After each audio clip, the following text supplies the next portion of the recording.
Hello, hello, everybody. We are live. This is amazing. And we have the one, the only, the amazing, the infamous Caroline Bortle. It's like Blake Bortles, but it's not any relation that I know of to Blake Bortles. Is there any relation at all? Probably not. Maybe they dropped the S? No, but... You know, normally when I am describing my last name, I always have to spell it out, right? It's just one of those names. Right. And this is the first time that I realized I should just say, it's like Blake Bortles, the football player, but without the S. Just without the S. That's amazing. I love it. Caroline Bortle in the house. I have to stop myself, Caroline, from saying Bortles, because every time I'm like, I want to jump in. I want to just say... This is Caroline Bortles, but it's Caroline Bortle. Welcome to the show. And it's not going to be Bortle for much longer. Oh, so putting the ring on the finger. Is there the ring? Where's the ring? I can't get right here. But don't look. See, but you can't look. You can't look at my fingernails because quarantine. You know, like quarantine. Can't go out and get a mani-pedi. I understand. No, and don't look like I need a haircut. You know, it's all the problems. You know, Jesus died for me, but I'm just gonna complain about my chip nail polish type thing, you know? That's amazing. I love it. Well, welcome to the show, Caroline. You are the brand content editor for Church Pop, and you've been there for a while now. You've been doing this since 2016, you said. Yes. That's pretty cool. You guys are doing some cool work there at Church Pop. Tell me a little bit about Church Pop and who you are, like what does Church Pop do? What do you do there? Tell me a little bit about that. And then, are you there? I think she's gone. Caroline is popped off. Hold on. We're getting her back. She's back. Oh, gosh. It happens. Caroline, are you back? Terrible. It happens. Technology is it's always fun. You're here. It was only 2 seconds, and we can edit this out of the podcast. So okay, good. But you're here. I've been working at Church Pop. See, it just cut right back in. I've been working at Church Pop since 2016, and I am the brand content editor. And my position actually has kind of like evolved. Yeah. I guess it's always kind of been the same, but when they hired me, it was we don't really know exactly what you're doing or what we'll have you do necessarily, but we'll just kind of go with the flow, whatever the Holy Spirit says. And so now, after a couple years, I'm the brand content editor, and it's been going great. That's awesome. Here, wait. I want to test something really quick, because I just want to hear this. Hold on. Let me just hear it. I guess it's always kind of been the same, but when they hired me, it was we don't really know exactly what you're doing. Yeah, okay, it sounds good. All right. Something on my system was saying that it was feeding through two set of audio, but we're good. It sounds fine. So it's lying to me. All right. So you've been there for a while, and now you're figuring out your position. And yes. And it's feeling good. I mean, I guess it's always been kind of figured out, but we talked about this before we got on here, that technology is constantly changing. Right. So my role is constantly changing. You know, with every social media change, my role kind of adjusts accordingly. You know what I mean? Right. So are you diving into TikTok a lot right now? Okay. So, no. And I hope Brantley doesn't watch this and say, oh my gosh, I didn't even realize that we could do TikTok, because I'm not going to do it. Okay, well, I'll do it, if he would like me to. But no, I'm not doing TikTok. I'm not doing Snapchat. And I don't know if it's because, I don't understand it, or just the manner in which I present information can't be translated to that. I'm not quite sure. Yeah. It's interesting. I mean, it'd be interesting to see Church Pop on TikTok, but then again, I mean, some of the things that are going, like Savage, have you seen TikTok? Okay. I'm just going to say, I watch Fox News, and so TikTok, the Chinese have TikTok. I'm they not. own it. So, yeah, you don't want to dive into that space. No. Yeah. Not that I have anything that people would be, but I my little sister's on TikTok, and so I watch it to like stalk on her. But other than that, I can't get in it. Can't get in it. Yeah, so it is funny. It is funny to watch some TikToks, but it's just like a bunch of interesting, goofy videos. But anyways, so you work at Church Pop. You've been working there since 2016, and you've been doing this side hustle for a while now at your Instagram account and your Etsy shop, Be Still by Caroline. And that I'm excited to talk to you about too. You said you started that up a lot out of some personal stuff that you've been going through. Yeah, so I started working for Church Pop in 2016, and I started, like, God's timing is just, it's crazy. It's absolutely crazy.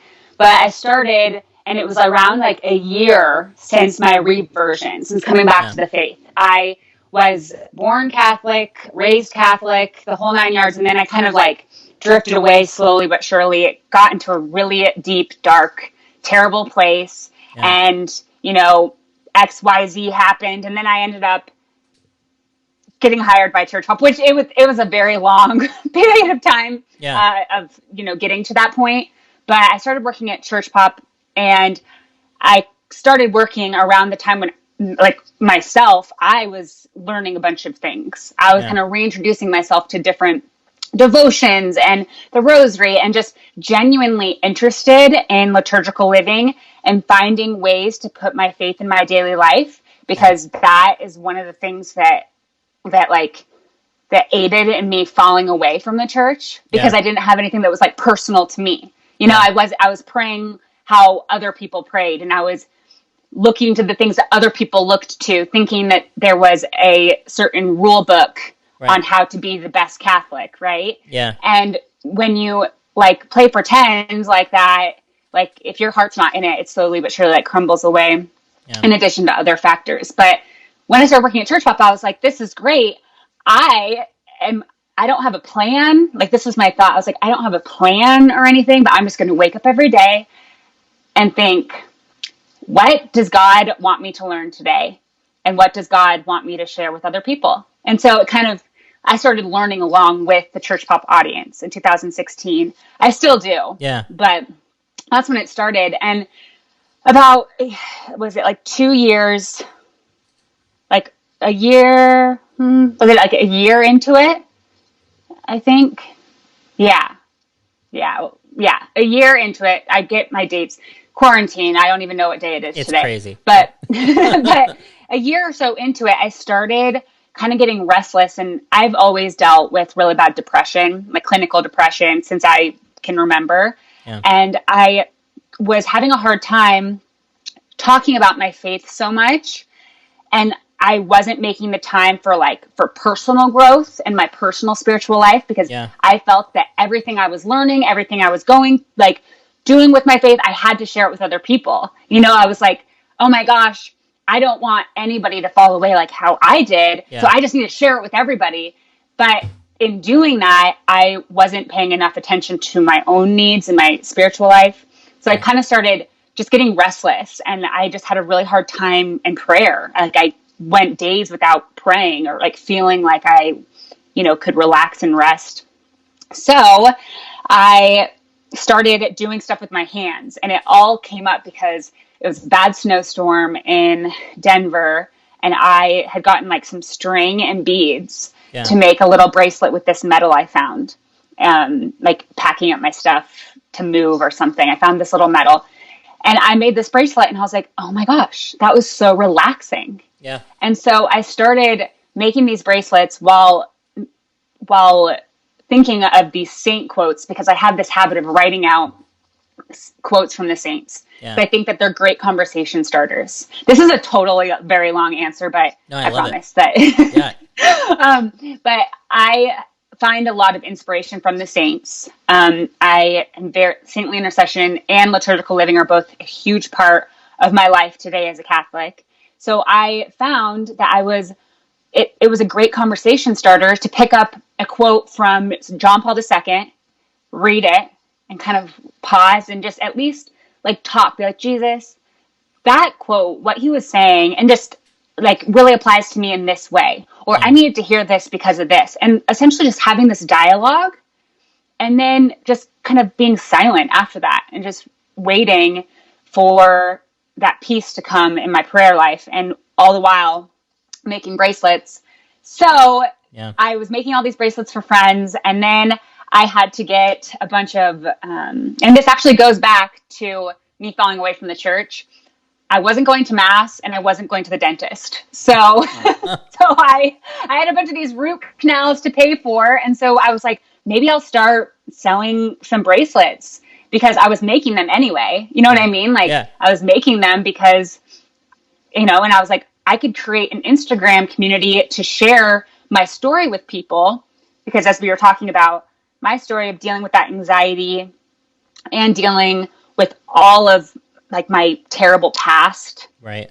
Like all of these things could just be jumbled up and combined, and just stick it on an Instagram community, call it Be Still by Caroline, and see where it goes. So and I like that. Like, I like that you said, like, you named it Be Still by Caroline. Like, that's one of my favorite verses. It's actually on a coffee mug that I have here. Exodus 14:14. Yeah, be still and know that I am God. Yeah. Mine, the other one is the Lord will fight for you. You need only to be still. Oh, so that's the one in Exodus that you're referencing. Mm-hmm. Nice. Yeah. See, I need to know my Bible more. You're like... But both. But both. They're good. Yeah. Oh, don't get me started on needing to open up your Bible more. Yeah. Oh, it's a serious thing. It's a serious thing. I read the daily readings. Yeah. But... I have the daily readings, but I don't go any... Yeah. That means you're good, right? No. It's like, yeah, totally. Yeah. That's awesome. No, I love that, especially like doing things. I struggle with anxiety like a ton, especially like last year. It was a huge thing, and I would get like little things like this. I don't know. Yes, little fidget cube things. And it was like such a help to me, like just to focus my attention on this rather than on all the chaos of like life. Oh my gosh, that makes me so happy, because I do that. Yeah. I'm like, sometimes I'll just like play with the beads, just string something. It's just doing something with your hands. Yeah. Like, it's like praying with the rosary is an interesting tactile thing that's actually something that can really help people who struggle with anxiety. And that was something that I really leaned on a lot. But I think it's interesting because I feel like especially when you're doing ministry stuff, and you're like you on Church Pop, you have your rosaries, you've got your Divine Mercy chaplets that you guys do live with a bunch of people on there, and you have that set as a schedule, right? What is it? It's like Tuesdays, Thursdays, and Fridays for you guys, and Wednesdays too, right? Well, it's a little different right now. We're doing Tuesday, Wednesday, Thursday, Friday. But normally, I don't know. But right now, if you're watching this and it's April... And it's COVID-19. It's Tuesday, it's Wednesday, the COVID Thursday, crisis. Friday. It's a little different. Yes. Yeah. But so you have that structured in your time, and you're gonna pray at those times. For some people, like in me as a youth minister, I have youth groups normally on Sundays and Wednesdays, and I'm praying with them. I'm doing things with them. I'm going on retreats with them. It's structured prayer time, and so for some people, it's like, oh my gosh, it's so nice. You have your structured prayer time. Yeah. You're gonna be doing your God stuff right there and everything. But then you recognize, but when you're in it, you kind of recognize if your prayer life is just that, then you're not actually praying. Like it's not. You're leading people in prayer, and yes, you are praying with them, but like you're leading. Yes. Yeah. Exactly. Like I cannot tell you how many times like I have to pause and be like, okay, I just shared that prayer with everybody on Instagram. I should probably go back and pray that again. Yeah. Because I mean, it's the same reason why when I go back when we used to be able to go out and do stuff. Yeah.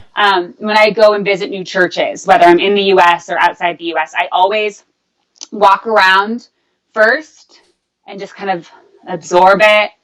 And then I walk around again and take pictures. Yeah. Because there's been a couple of times where I just walk in and I'm like, I need to share this beautiful church with my Church Pop community. And then I'll leave and I'll be like, I just robbed myself of that. You know what I mean? Like, I don't want to I'm not trying to be selfish, but you can only give what you get, like what you have. Yeah. So it's so important. I mean, when we look at like Jesus's life, he pulled away to pray. He pulled away to pray. And so many times in ministry, when you do actually work and minister for work. Mm-hmm. Right. You kind of trick yourself sometimes thinking that like this is my prayer time, and I think especially when you do ministry for a large group of people, like I have hundreds of people, hundreds of kids in my youth groups, and you have thousands of people following you in church. But I don't see them, so to me it's just a screen. Yeah, it's just a screen. But I feel like I'm sure that maybe plays into. Does that play into like some of the feelings that kind of were brought up with anxiety? I feel like for me, I'd have a ton of anxiety around it.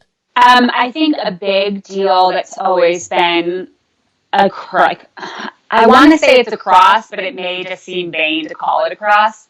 But is like the imposter syndrome. Yeah. Of being like these people, don't know me. Like so many people that whether they've messaged me on Be Still by Caroline because I have church pop, but people don't realize that like church pop is my work. Yeah. Like I am an employee. Yeah. Be Still is all me. I could say whatever I want on Be Still. I could do whatever I want. Not that I don't genuinely do what I feel is best for church pop, but people will get on Be Still and be like, oh my gosh, I had no idea this, and this about you. And I'm like, just because I'm not going out on church pop saying, hey, I've struggled with this in my past. I've struggled with this in my past. I deal with this and this and this doesn't mean that I'm not doing that behind the scenes. There's just a time and place to express those things. And I mean, I'll allude to it when it's applicable on church pop, but that's another beautiful part of social media, of just having Be Still to kind of dump things out that like, I don't care what anybody else says because that's my thing, you know? No, for sure. Totally. Okay. So let's back up a little bit. So you born and raised Catholic and you were raised in a Catholic family. And then you kind of mentioned, I don't know if you mentioned it on here, if you mentioned it just before we jumped live, that you had a falling away from the church at some point. Can you kind of talk about that? What was going on? What led to that, and what brought you back ultimately? So I've talked a lot, and people can look. I have like an extensive, like I shared a lot about this suffering, this period of suffering in my life on my Instagram page. So you can go back and like anything that doesn't make sense, I just fill in the blanks there. But I grew up in a Catholic family. Everything was hunky-dory. And then there was some point in high school / college where I just stopped. I kind of like separated myself from my Catholic life and my real life. Yeah. Like not real life, my other life. And I was Catholic, but I wasn't living a Catholic life. I wasn't incorporating it into my daily routine. And so it was limited to just praying before meals and going to Mass on Sunday. And then eventually it was just nothing. And I honestly, some people, and I think now I'm more attuned to kind of knowing that if I did go, like 4 months without Mass, I'm sure I would be in like shambles right now. But back then I was just like, oh wow, I haven't been to Mass in a long time, because I didn't understand the Mass. I didn't understand this and that and this and that. And around this time, I had some traumatic events in my life. And instead of turning to prayer, I started turning to drugs and alcohol. And I was so focused on kind of like on my outside facade, getting straight A's in college, which I did somehow. I don't know how. That is impressive. And you know what? And it was so weird. It was just a bizarre period of my life of like, I think the devil gets me. Okay. I personally, on a side note, I personally believe that everybody has that one vice or that one like sin that the evil one knows us by. Like he'll look at you and be like, oh, like he doesn't know your name, Nick. Like the devil does not know your name and he doesn't care, but he knows you by your sin. So like the devil knows me as pride. He doesn't know my name's Caroline, doesn't know my name's Bortle or that it's really close to Blake Bortles. But he knows me as pride. And so he's like, oh, I wonder how Pride's doing. Oh, she doesn't seem like Pride's not really a thing in her life right now. Let me put her in a situation where it is. So for the longest time, pride was like at the forefront of everything I did. And that's when my mental illness, like my depression, started getting bad. And I was just stacking, like combating every hardship with alcohol and drugs and distraction and pride motivating everything. So I built a successful career after graduation. Everything was great. And then it just kind of hit a breaking point where I was like, who am I? And when you forget you're going to forget who you are when you forget who Jesus is. And one of the biggest obstacles, and Mother Angelica shares on this, one of the biggest reasons why I fell away from the church and why I was like hopeless, like no one could have brought me back. I was the one that had to make that decision. You know what I mean? Yeah, for sure. It was, I forgot that Jesus loved me. Like I forgot who he was. Yeah. And when you forget like the nature of Jesus's love for you, then you forget who he is, and it kind of goes down like you forget who you are. And you start turning to other things to let you know who you are. Yeah. And then those things will let you know who you are, and you're like, oh my gosh, that's who I am. And it's just an insidious cycle. And so as we approach Divine Mercy Sunday, Divine Mercy was one of the things that brought me back. One of the things, but one of the biggest things that I've shared, I'm not even going to go into it because I have dedicated so much time. People that are listening to this know what I'm about to say. John Paul II. John Paul II, the intercession of that holy man, I am so certain brought me, like, opened the doors wide for Christ for me. That's awesome. Remember, he said that, open the doors wide for Christ. Yeah. Yeah, well, he did it for me, and he introduced me to Our Lady of Guadalupe, and so it was just a slow progression, and I'm still obviously on that progression. I don't think I should ever stop being on that progression. Yeah. Or else I start going back. So. No, that's awesome. I love it. You said you built a really successful career after college. What were you doing then? I worked in politics. Wow, that's amazing. Yeah, and so it's funny. It was like, well, I worked at Fox News in New York City. Okay. While I was in college. Okay. And so that was kind of like, I went there for like 2 consecutive summers, and I learned so much. And I think it was a godsend that like my fear kind of kept me back from going out there and working full time right after graduation. Were you like an anchor at Fox News, or are you a producer? No, I was a producer. Yeah. I was all behind the scenes. Fun. And so I started working for the Republican Party, the RNC, and I essentially did exactly what I do, or pretty much the same as what I'm doing now.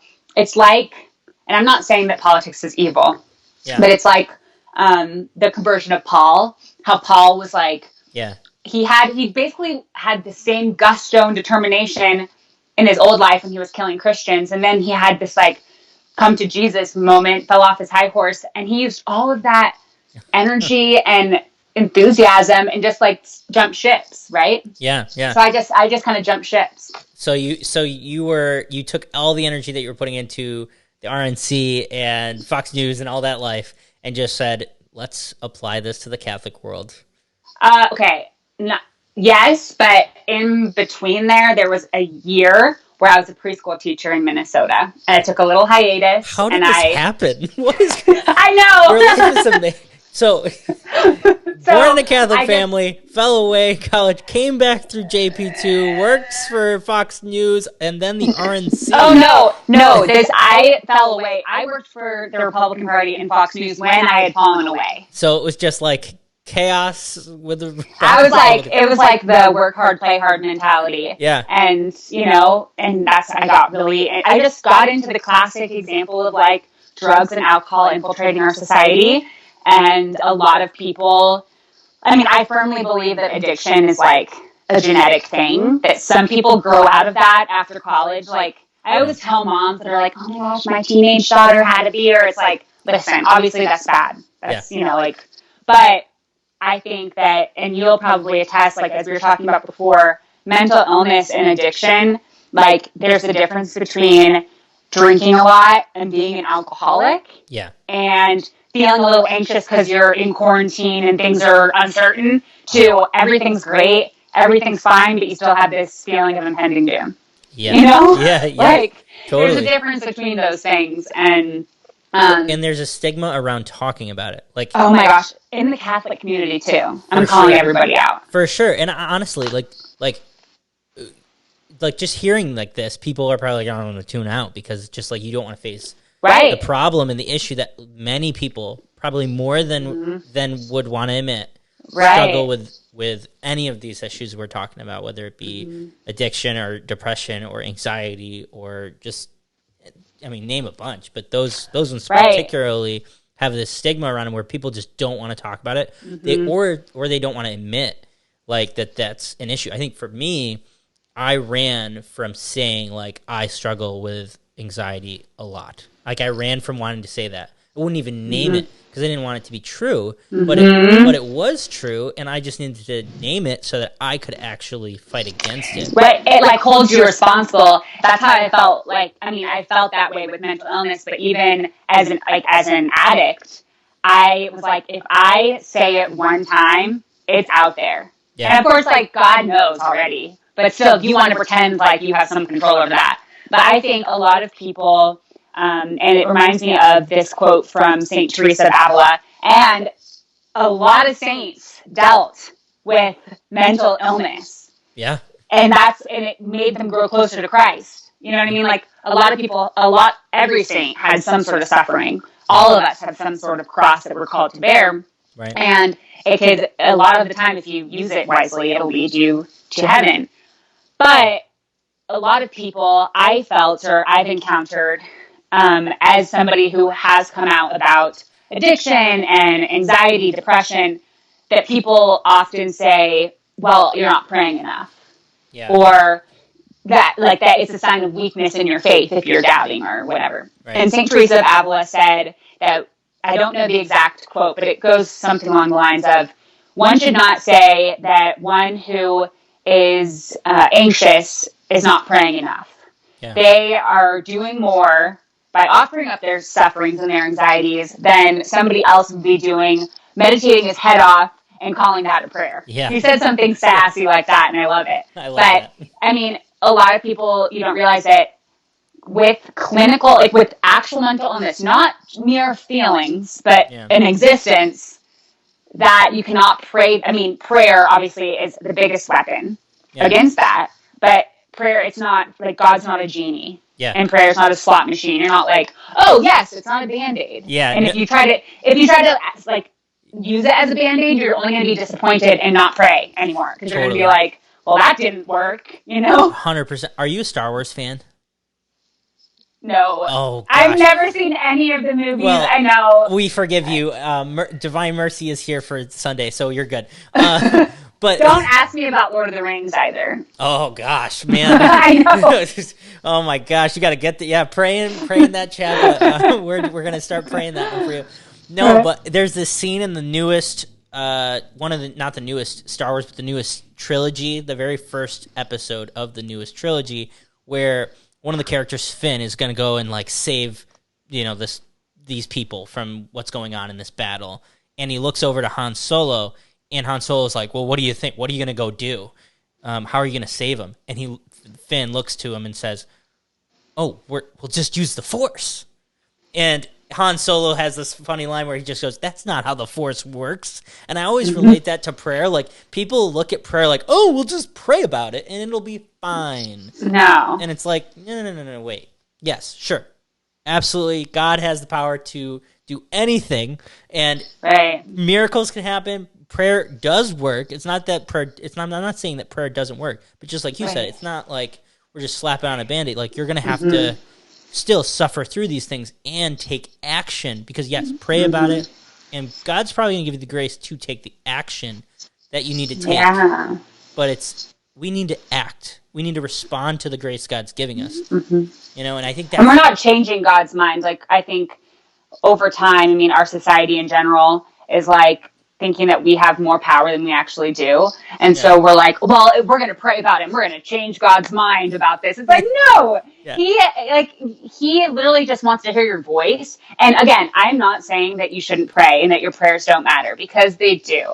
your prayers are always answered in different ways, and you may not even know how your prayers have been answered until you get to heaven. But a prayer isn't like God doesn't need your prayers. Yeah. God doesn't need anything from us, but he deserves everything from us. Yeah, and you know what I mean? He wants and he wants. Which is like, that's beautiful, right? Like that he doesn't need it, he just wants it. Yeah. Like that's nuts. Yeah. Seriously. It's like that, what is that, Hunter Hillman, or what's his name, the country artist who says, "Oh, I just want to be wanted." I'm not going to sing on here, but there's a country song that's like, "You just make me want to feel wanted." All right, my wife's going to think I'm nerd. I know. Oh, yeah. You know what I'm talking about? I know that song. Yeah. But you know what always gets me? Like, and I firmly believe my fiance isn't Catholic. Yeah. And I firmly believe that he will convert when and it's not my job to convert him. Right. But when he fully understands how much God loves him. Yeah. Then there'll be nothing else he would do. There's not another step he could take without converting. When you realize how much God loves you, and it's hard because when humans view love, we view it in our terms, right? And but the thing about the faith is that you're never going to understand it. But the more you pray and the more you ask God to understand it, the more grace he'll give you to just make it another day without understanding. Yeah. So I think that everybody is just one prayer, one step away from becoming Catholic. Yep. Just need to remind everybody. And Mother Angelica said the essence of evangelization is to let everybody know that Jesus loves them. So. I love that. That's awesome. I love that.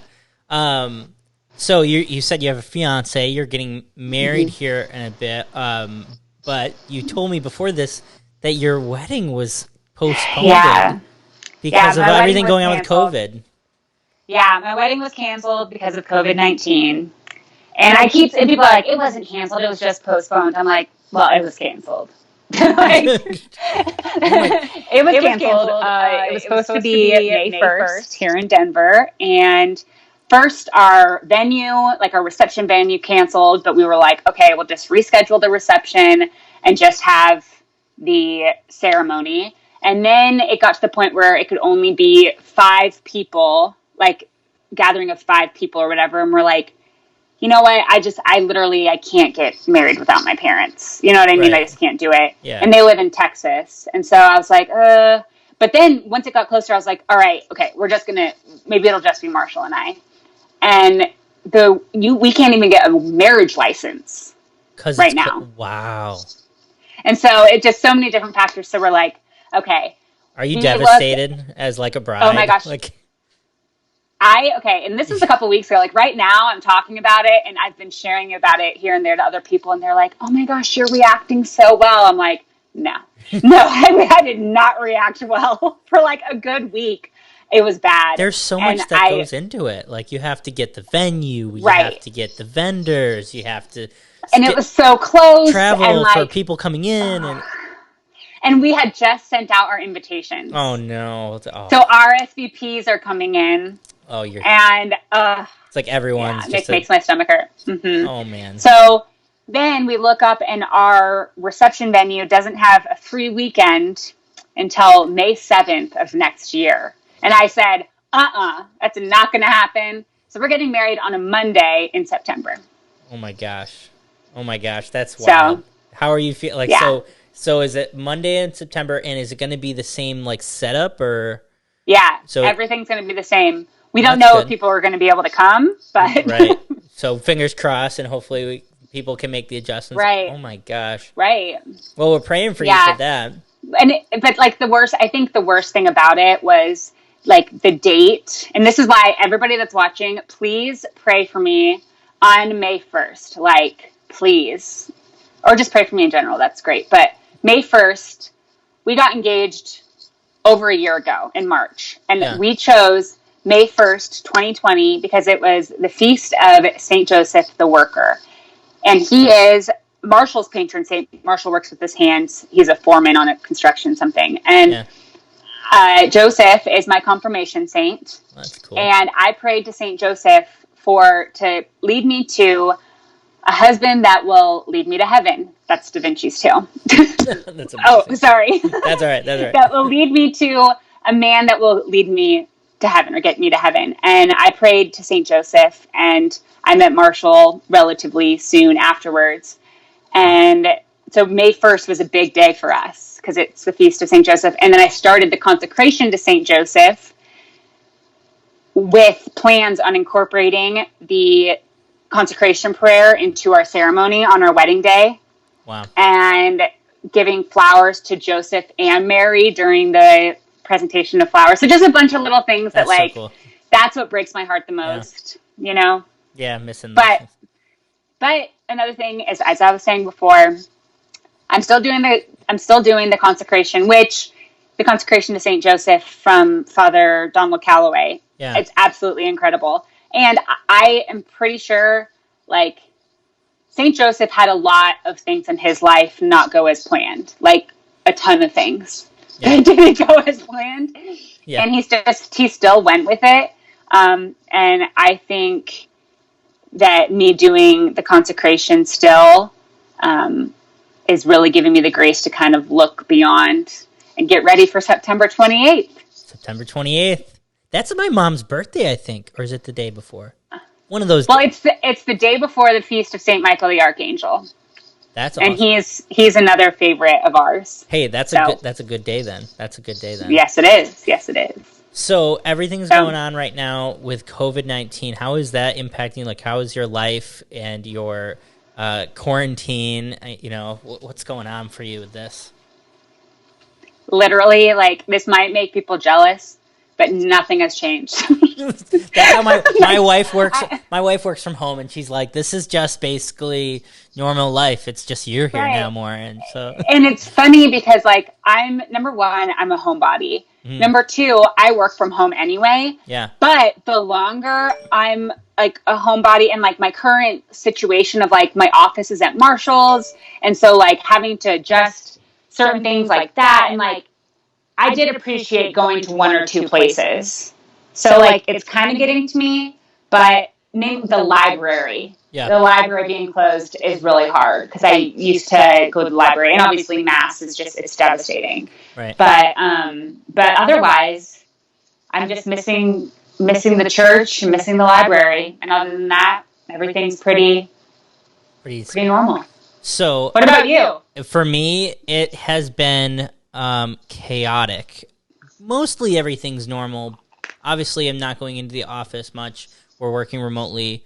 I mean, I am going to so this is why my life's chaotic. I work for my job full-time is at a Catholic parish, St. John the Evangelist Catholic Church here in Vancouver, Washington, and I am the director of Youth Young Adult Ministry, and I do some adult evangelization stuff there. Well, now all those things are kind of on hold, sort of. We're making plans to do a lot of different live stream stuff. We've been doing live stream stuff for youth ministry already. We're planning stuff for men's ministry and some other things that we're doing. And I've been in charge of all the live streams for Mass. So we just got through with Holy Week. Thank you, Jesus. Praise God. We made it, and hallelujah, because we made it through and made the live streams. And being responsible for all of those live streams has been a lot of pressure on me. It's been a lot of work. It's so much work we were running a 3-camera system for Mass, and running it out of my audio board that I actually have here at home now, so that we had good audio quality for Mass, because like that's the thing, when like all of these digital Masses are amazing, and I do not think production value is needed really, but it's just something we wanted to do, and we had the ability to do for our parish, so we did. But if you're out there and you're thinking about live streaming Masses, just do it. It doesn't matter what your equipment is. But anyways, we had 3 cameras running into my little MacBook Air, and running a mixing board that I have with all those cameras into my MacBook Air, running it out of Ecamm Live to the whole parish on our Facebook, our YouTube, our website, on Vimeo, like multiple platforms. So the amount of bandwidth and CPU you need wasn't really what my little tiny MacBook Air is capable of. I mean, it's great, but it's not like, so we had some lagging stuff. And so there's just like, it's been chaotic having to do all of that, and then like the pressure of doing it, and then everyone's response to it, because we've had certain technical difficulties here and there, but overall it's been a great response, but it's just kept me so busy. Right. It was really hard to enter into like Lent, because it's basically been like 2 or 3 or 4 weeks or whatever it's been of all of this happening. Yeah. And it's just been like live stream, and then just balancing all of that with being at home, being a parent to an 8.5-month-old who's really who's so cute, by the way. Thank you so much. Yeah, Eden, so sweet. Eden's the best. She is a ball of energy. She just runs around, and well, she doesn't run around yet, but she will eventually. But she's trying to start to walk now, and she's like, ooh, right. So it's just been busy. And then my wife works from home too, and she's always worked from home, so she didn't have much of a change except for me entering into her normal routines, right? Because I'm around more, and just figuring out that balance with her has been kind of my life, right? So it's been a wild ride doing all of this stuff. Yeah, my biggest thing, I mean, I think having to unplan the wedding was like pretty time consuming. Yeah. And I guess, it has been harder with working from home, because like, even I think because Holy Week there were a bunch of events that I had planned on covering, and you can't go to those anymore. So I think it's been a huge adjustment, like for both you and I, but probably for like everybody that really works in the Catholic world. Yeah. Yeah. For sure, because like everything's being canceled, masses, confirmations. I mean, like all the stuff. It's crazy. So, you having worked from home and working from home with Church Pop and what you're doing there, what advice do you have for listeners who, I would imagine a lot of them work in the church, or even if they don't, they're working from home now, or making that transition? What advice do you have for that? And then also, like, for churches specifically, what advice do you have for them and for people, I guess, to reach out to people with faith online, and also for them to be connected to their faith online? Because this is what we have right now. I mean, besides your own personal prayer. Right. So I think, okay, well, number one, I posted a little infographic and I could like send it to you. Maybe you can like put it on your page, or like link it under here. Literally a list of how to effectively work from home. And I posted it right when all of these orders were underway, because I, myself, as someone who struggles with mental illness, working from home can be a hit or a miss. Yeah. You know what I mean? And so, like, and I noticed that, I kind of learned that the hard way. And so now I have some tools, and so I could share those with you. So stay tuned, viewers. I could share those with you. Yeah, I'll link it in the show notes too for podcast listeners. It's on my Instagram page. Just some tips for working from home. And then as far as connecting with your faith during this time, I think a huge thing would be to obviously follow Church Pop. Because Church Pop, I mean, if you follow the Church Pop Instagram stories, which are also transcribed to Facebook stories, like the little things at the top, the little bubbles. I share things every single day. I share a prayer, a link every single day. So that can kind of open up, a portal for you to get into your faith and get excited about certain things going on in the liturgical calendar. But I would also suggest that you grab a spiritual read. And it may seem silly, but like before you go to bed every night, make some time for reading. Yeah. Even if, like, instead of laying in your bed, and this is something I gave up for Lent, I gave up being on my phone in my bedroom or in bed. Yeah. Like, and it's so crazy. Like, I remember telling my parents that, and they're like, that's weird. I'm like, no, it is such a game changer. Like, now I go to bed reading a book. And I have read so many books just by doing that, I also would suggest starting a consecration, or if you haven't done a Marian consecration, a St. Joseph, that's what I'm doing right now. And if you're like me and you have a hard time sticking to a consecration, reach out to me via Instagram on Be Still. But what always helps me to complete a consecration, because this is my third one. Yeah, I've done Divine Mercy, Marian, Consecration, and this is St. Joseph, is to end it on a feast day that's super important to you. Yeah. So then you won't miss a day. Trust me, you will not miss a day, because St. Maximilian Kolbe's feast day only happens once a year. And so for my Marian consecration, I'm like, I am ending this on the feast day of St. Maximilian Kolbe, and I did not miss one day. That's awesome. So little things like that.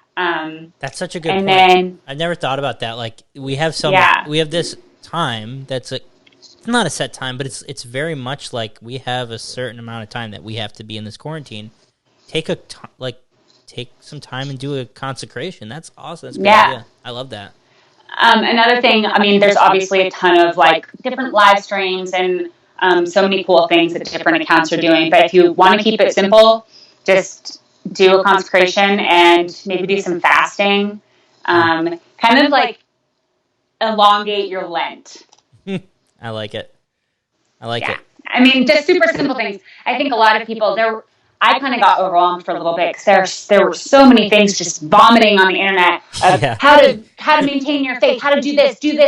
Yeah. And I was like, oh my gosh, I can't do any of it. I'm not going to do any of it. And I just like shut down. I was like,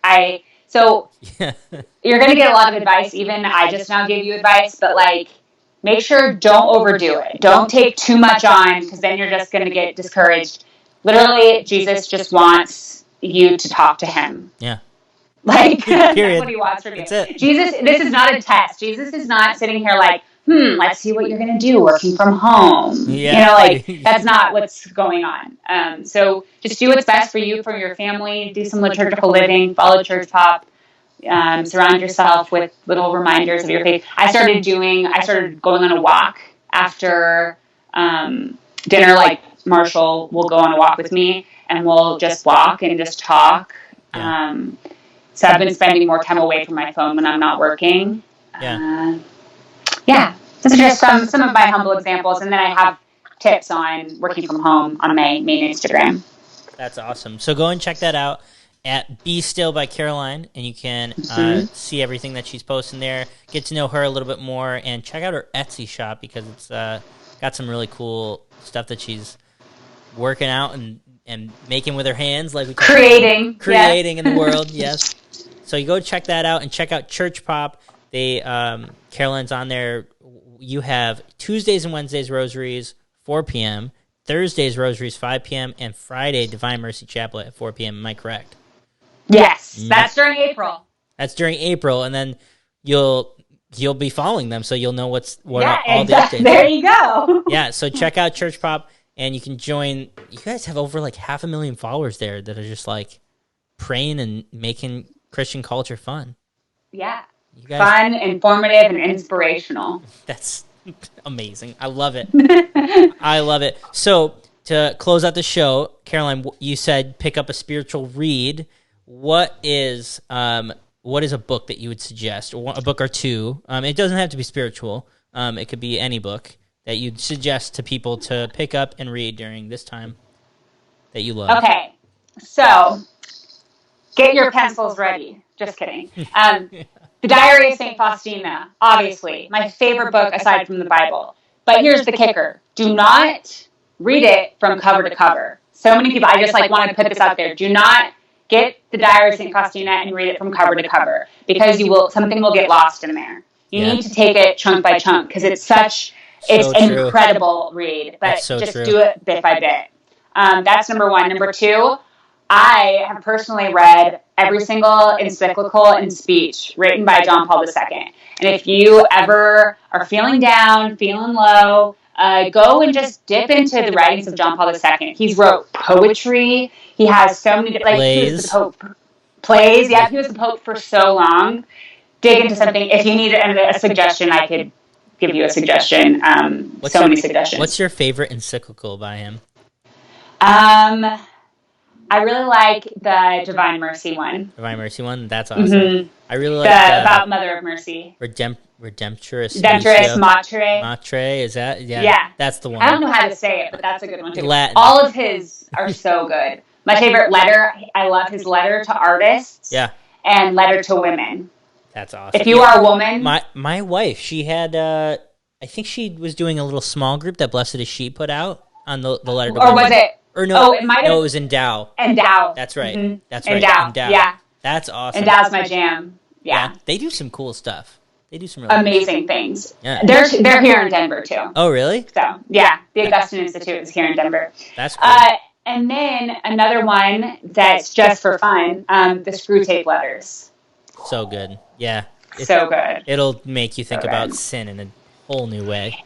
Oh my gosh, it'll make you think about the devil in a whole new way. Like crazy. Yes. Crazy. I agree. I love that. Okay, so hopefully we pray that it's not soon, but one time or another you're going to live your life and boom, you're going to die. Memento Mori. I live Memento Mori. Yes, remember always that. Remembering my death. Yeah. That's right. So it's going to happen. We're remembering it, but you have the chance to come back and be all, a ghost in the Vatican and say, "Hey, Mr. Pope, I want to be the patron." Mr. Pope. I want to be the patron saint of, and what would you choose? Addiction and mental health. Because number one, there's a patron saint, Venerable Matt Talbot is a great patron saint of alcoholics, and obviously Saint Maximilian Kolbe is a great. I firmly stand by the power of his intercession in my life because I leaned on him big time. But there needs to be a female patron of addiction, and there needs to be another female patron of mental illness, because Saint Dymphna is the patron of mental illness. Which is great, and her intercession is so powerful, but we don't know a lot about her life, really. You know what I mean? Yeah. It needs to be a modern day version. So I will say Mr. Pope. And we know a lot about your life because of this podcast. What? And I said, and we know all about your life because of this podcast. Yeah, and podcast. All the social media. Exactly. That's awesome. I love it. So the patron saint of mental health and addiction. Caroline Bortle. Oh, I hope I don't die while my last name's still Bortle. Oh, that's right. Good. That's right. Come on. COVID's not going to do it. All right. What is it? What will your name be? Perkins. Caroline Perkins. Oh my gosh. See, I don't even have to spell it. It's like the restaurant. Yeah. I have an uncle whose last name is Perkins. Really? Lloyd Perkins and Ann Perkins. Oh. Lloyd and Ann Perkins. In Syracuse, New York. Maybe we'll be... cute. Go Orange. Yeah. Go Orange. My dad lived in New York. What? Really? In Syracuse? Yeah, he lived at the Vernon, Verona, Cheryl. Oh yeah. area. Oh, that's cool. He lived over there. That's sweet. But no, the Perkins family all lives in Washington, where you're at now. Oh my gosh! And I think if that's true, is it in Vancouver, Washington? No. Darn. Well, there's a Mary Perkins at my parish. No, they're not Catholic. Okay. So, well, I don't think, unless there's some extended family of Perkins. Who knows? But Perkins is sort of a common name, isn't it? It is a very common last name. Yeah. But there's only one Caroline Perkins. It's only one. Caroline Perkins, patron saint of. You got to go get that Instagram handle. Right? Yeah. Right. Caroline Perkins. I could have been married in a couple weeks, but COVID. COVID. That's all she wrote. All right. Well, thank you so much, Caroline. I appreciate you being on here and joining the show and really just your vulnerability of sharing about anxiety and addiction. I think it's so important.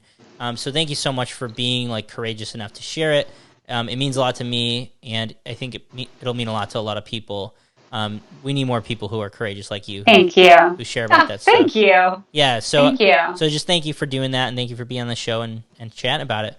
If you guys are interested, and I think you should be, so if you haven't been already, be interested now and go check out Caroline at her Instagram, Be Still by Caroline, and her Etsy shop there. And if you want to see about the work she's doing over at Church Pop, you can go check them out at Church Pop. Caroline, it's been a blast. It's been a blast. Thank you so much. Thank you so much. Cheer him out. Woo! Amazing. We're still here. It's fantastic. Oh, now